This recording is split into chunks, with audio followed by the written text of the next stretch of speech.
Bismillahirrahmanirrahim. Assalamualaikum warahmatullahi wabarakatuh dan salam sejahtera. Sekarang ni saya berada di Warzone World Championship punya tempat podcast yang di mana akan berlangsung pada minggu depan pada 28, 29, 30 Oktober 2025, yang di mana the whole fighter daripada different country akan datang sebanyak 54 orang fighter. Inilah tempat dia podcast.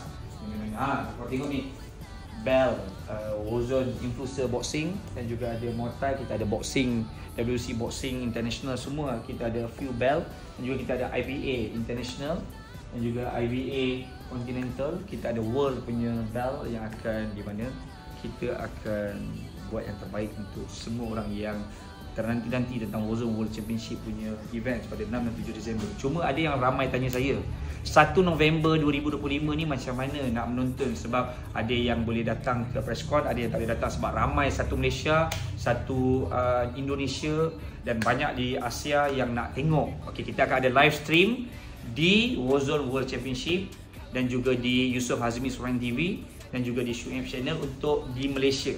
Untuk di Indonesia kita akan ada di Rudy Golden Boy Agustia dan juga di video. Jadi kepada semua yang nak tengok live stream, korang boleh pergi ke 5 akaun YouTube ini yang di mana kita akan ada live stream.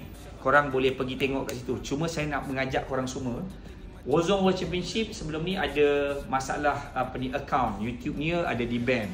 Sekarang ni saya nak bagi tahu Warzone World Championship yang akaun yang sekarang saya tunjuk ni, saya nak minta korang untuk subscribe, tolong capaikan target. Sebab apa?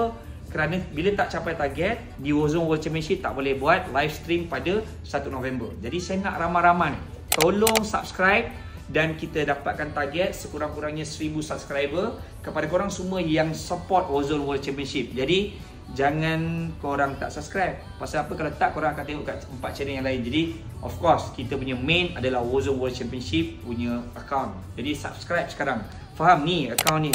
Jangan lupa subscribe dan jangan lepaskan peluang untuk menonton 1 November 2025 di mana press con yang terbesar yang akan berlaku di Asia, yang di mana kita Malaysia versus Indonesia dengan fight card yang sangat terbaik, yang memang korang akan rasa meletup lah memang ni, dan juga Malaysia versus International. Jadi jangan lupa untuk support dan follow Warzone World Championship. Assalamualaikum dan salam sejahtera.